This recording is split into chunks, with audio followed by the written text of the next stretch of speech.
এর আগের দিন আমরা করিয়েছি গাউসের উপপাদ্য, তার বিবৃতি এবং প্রমাণ।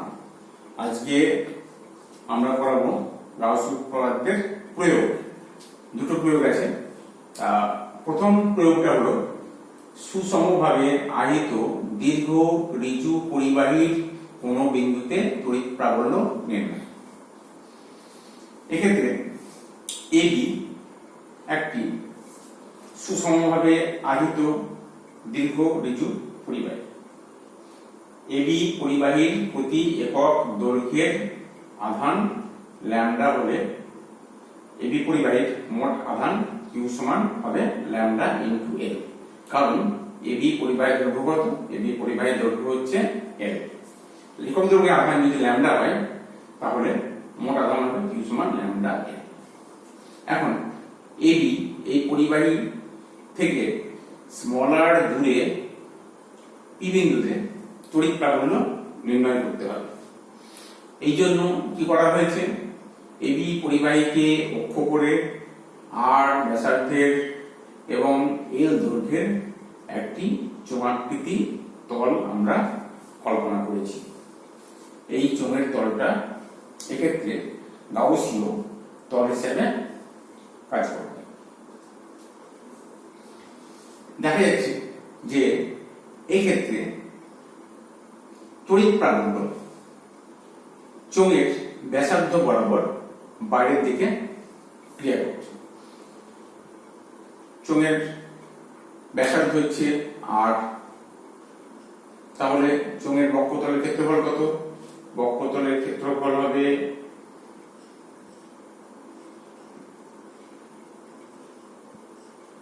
ক্ষেত্রফল 2 পাই আর এল।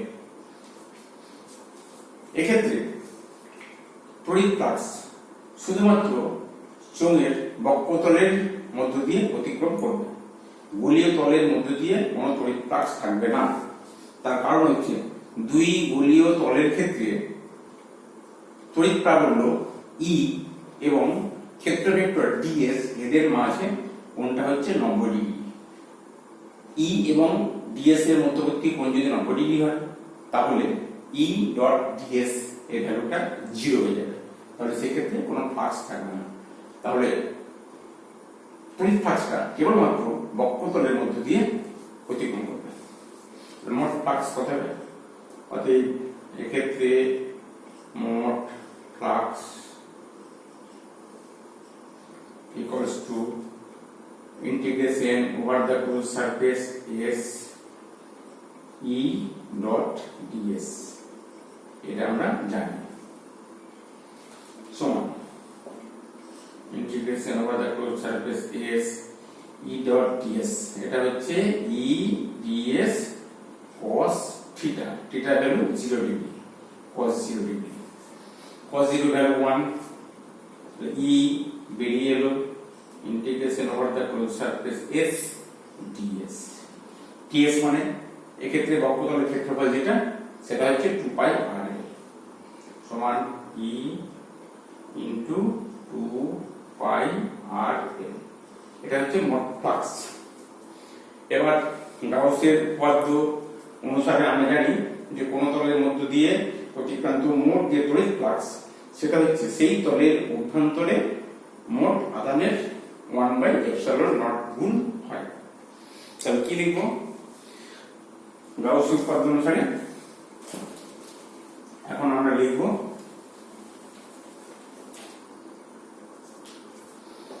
গাউসের উপপাদ্য অনুসারে মোট ফ্লাক্স কত পেয়েছি? E ইনটু 2 পাই আর এল, এটা ইকুয়ালস টু হবে 1/ε0 ইনটু কিউ। এটা গাউসের উপপাদ্য। আর এখান থেকে E কত হবে?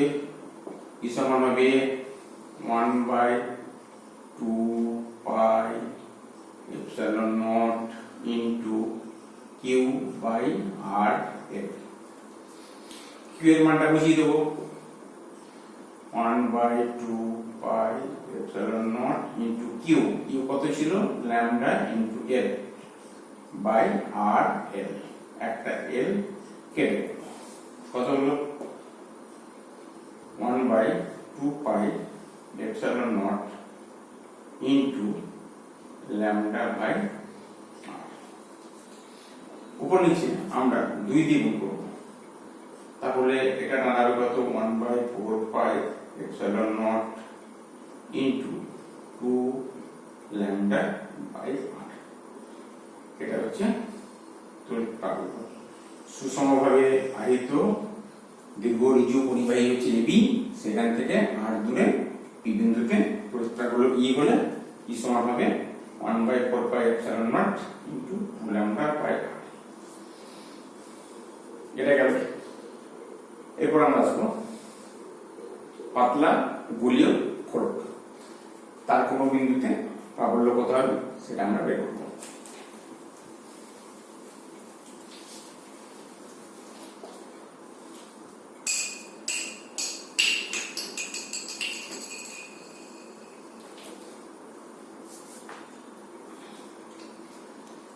সুষমভাবে আহিত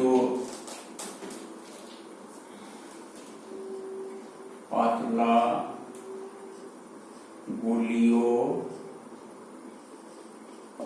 খোলক, খোলকের জন্য সুষমভাবে আহিত পাতলা গোলীয় খোলকের জন্য কোন বিন্দুতে প্রাবল্য নির্ণয়। এই 3টে পয়েন্ট আছে, 3টে বিন্দুতে আমরা প্রাবল্যটা বের করব। খোলকের বহিস্থ বিন্দু, অন্তঃস্থ বিন্দু এবং খোলকের উপস্থিত কোন বিন্দুতে। প্রথমে যেটা আমরা করব বহিস্থ বিন্দু, বহিস্থ বিন্দুতে প্রাবল্য, বহিস্থ বিন্দুতে প্রাবল্য নির্ণয়, এটা আমরা করব গোলীয় খোলকের বহিস্থ বিন্দুতে। ছবিটা এখানে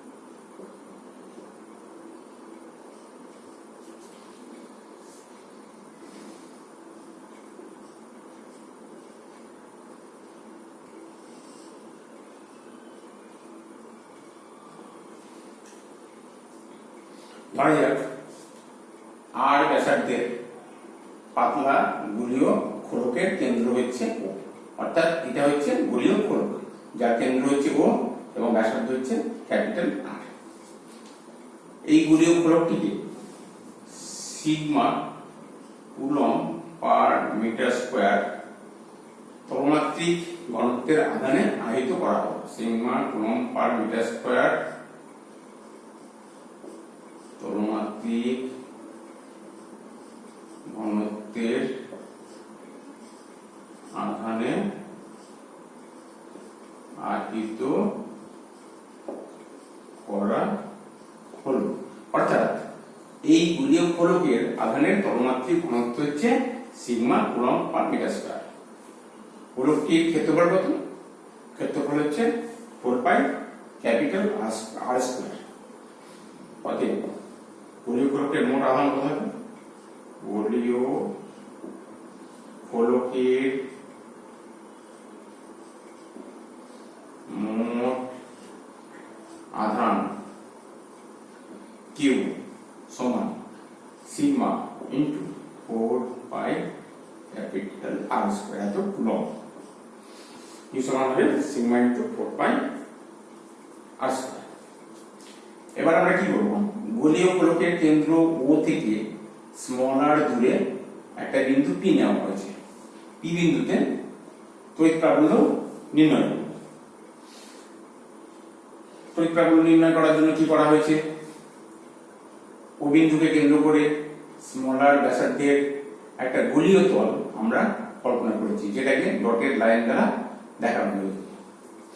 এই যে গোলীয় তল, এই তলটা এক্ষেত্রে গাউসীয় তল হিসেবে কাজ করবে। এক্ষেত্রে তড়িৎ ক্ষেত্রের প্রাবল্য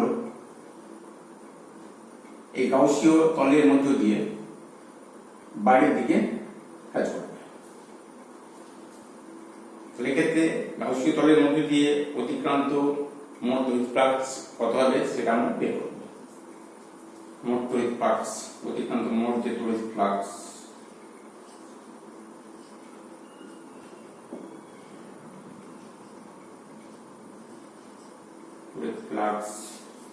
equals to এটা হচ্ছে integration over the closed surface S E dot ds, এটা আমরা জানি E dot ds equals to এটা হবে integration over the closed surface E ds cos theta, cos theta মানে এতে cos 0 degree, cos 0 degree, E আর ds এর মধ্যবর্তী কোণটা হচ্ছে 0 ডিগ্রি, cos 0 ভ্যালু 1, এটা বেরিয়ে এলো।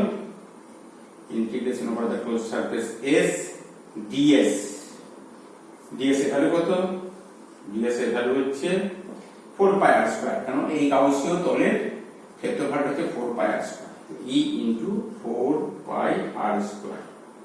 এটা পেলাম, মোট ফ্লাক্সটা পাওয়া গেল। এবার এটা কার সঙ্গে সমান হবে, গাউসীয় উপপাদ্য অনুসারে এটা ইকুয়ালস টু হবে 1 by epsilon not into q। এবার তাহলে কি লিখবো, গাউসের উপপাদ্য অনুসারে অতএব গাউসের উপপাদ্য অনুসারে E into 4 pi r square equals to এটা হবে 1 by epsilon not into q, কিউটা হচ্ছে মোট আধান, আর ই কত, ই সমান হচ্ছে 1 by 4 pi epsilon not into q by r square. এটা হচ্ছে গোলীয় গোলকের কেন্দ্র ও থেকে r দূরে এই বিন্দুতে প্রাবল্য কত হবে তার সীমাটা আমরা পেলাম, ই সমান 1 by 4 pi epsilon not into q by r square. এটা গেল বহিস্থ বিন্দু। এবার দু নম্বর যেটা যে পি বিন্দুটা যদি গোলীয় গোলকের পৃষ্ঠের উপর কোনো বিন্দুতে অবস্থিত হয়, এটা 1 নম্বর গেল। 2 নম্বর হচ্ছে গোলকের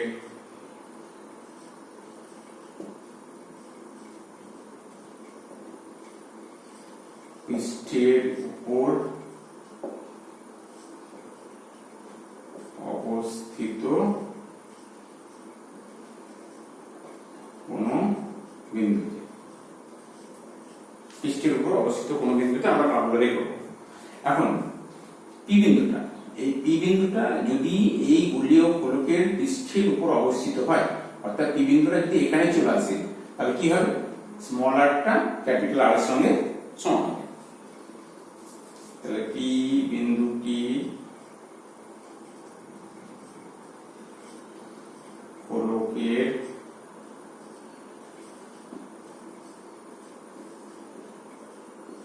পৃষ্ঠের উপর অবস্থিত হলে, পি বিন্দুটি গোলকের পৃষ্ঠের উপর অবস্থিত হলে small R equals to capital R হবে। তাহলে বহিস্থ বিন্দুতে প্রাবল্য কত হয় সেটা আমরা পেয়েছিলাম, যে ও বিন্দু থেকে আর দূরে পি বিন্দুতে প্রাবল্য যদি ই হয়, তাহলে ই সমান কত ছিল, ই সমান ছিল 1 by 4 pi epsilon not into Q by R square, এটা আমরা পেয়েছি। এবার এক্ষেত্রে স্মল আর এর পরিবর্তে ক্যাপিটাল আর বসিয়ে দেব, আর ই কত দাঁড়াবে, ই সমান হবে 1 by 4 pi epsilon not into Q by capital R square. এটা হচ্ছে গোলকের পৃষ্ঠের উপর কোন বিন্দুতে প্রাবল্যের রাশিমালা। এবার 3 নম্বর যেটা, সেটা হচ্ছে যে পি বিন্দুটি যদি এই পি বিন্দুটি গোলকের ভিতরে চলে আসে, এই গোলীয় গোলকের যদি ভিতরে চলে আসে, তাহলে সেই ক্ষেত্রে প্রাবল্য কত হবে সেটা আমরা বের করে দেখাবো।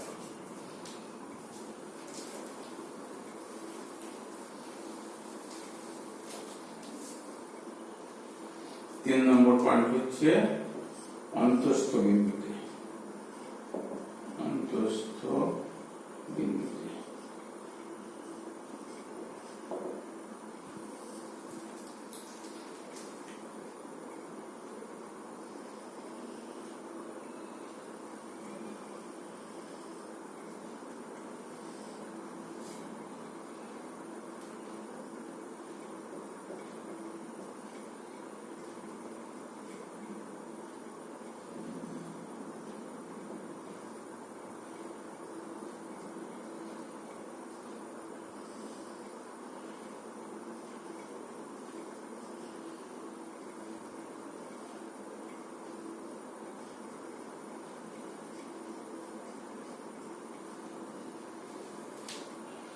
এক্ষেত্রে আমাদের গোলীয় গোলকটা হচ্ছে এটা, যার ব্যাসার্ধ হচ্ছে ক্যাপিটাল আর এবং তার কেন্দ্র হচ্ছে ও। পি বিন্দুটি গোলীয় গোলকের ভিতরে অবস্থিত। কেন্দ্র থেকে পি বিন্দু দূরত্ব কত? কেন্দ্র ও থেকে পি বিন্দু দূরত্ব হচ্ছে স্মল আর। পি বিন্দুতে তড়িৎ প্রাবল্য নির্ণয় করতে হবে। সেই জন্য আমরা কি করেছি, ও বিন্দুকে কেন্দ্র করে স্মল আর ব্যাসার্ধের একটা গাউসীয় তল আমরা কল্পনা করলাম। গাউসীয় তল আগে বলি।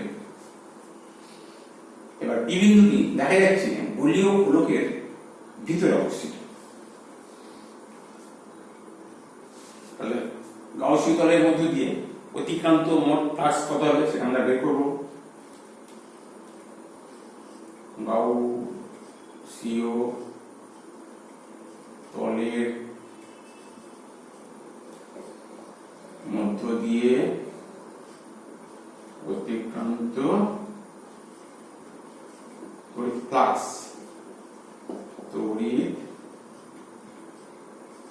ফ্লাক্স equals to, এটা হচ্ছে integration over the closed surface S E dot ds equals to integration over the closed surfaces E ds cos theta, E ds cos 0 cos 01 E বেরিয়ে এলো, E integration over the closed surface S ds, ds কত? ds হচ্ছে 4 pi square equals to E into 4 pi r square. এটা পাওয়া গেল গাউসীয় তলের মধ্যে দিয়ে অতিক্রান্ত মোট তড়িৎ ফ্লাক্সের মানটা আমরা পেলাম। এবার আমরা গাউসীয় উপপাদ্য প্রয়োগ করব। তাহলে গাউসীয় উপপাদ্য অনুসারে কত হবে? এটা equals to 1 by epsilon naught into t।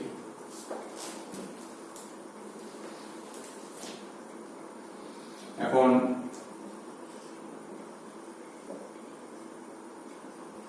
গাউসের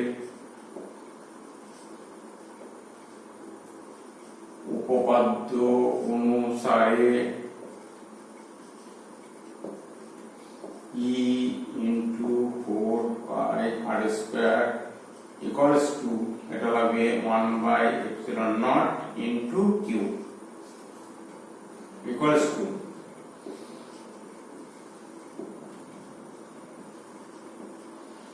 1 by into 4 pi square equals to 1 by epsilon naught into q।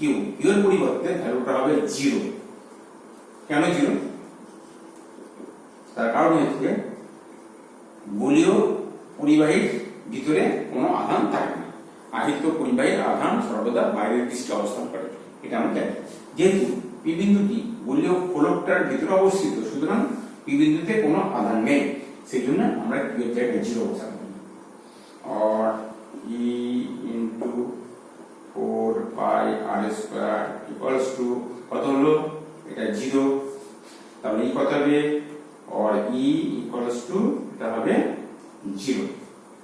তাহলে কি দেখা গেল যে সুষমভাবে আহিত পাতলা গোলীয় গোলকের জন্য অন্তঃস্থ কোন বিন্দুতে তড়িৎ প্রাবল্য শূন্য, অর্থাৎ গোলীয় গোলকের ভিতরে কোনো প্রাবল্য থাকে না, প্রাবল্যের মানটা হচ্ছে জি। তাহলে আমরা তিনটে পয়েন্ট বের করলাম, বস্তু বিন্দুতে, অন্তঃস্থ বিন্দুতে এবং গোলীয় গোলকের পৃষ্ঠের উপর কোনো বিন্দুতে তড়িৎ প্রাবল্য কত হবে সে রাশিমালাগুলো আমরা বের করব। এটা গেল গাউস উপপাদ্যের প্রয়োগ। তবে তড়িৎ ক্ষেত্র চ্যাপ্টারটা মোটামুটি থিওরিগুলো কমপ্লিট হয়ে গেল। আজকে এই পর্যন্ত থাক, নেক্সট দিন আমরা নতুন চ্যাপ্টার শুরু করব, সেটা হচ্ছে তড়িৎ বিভব।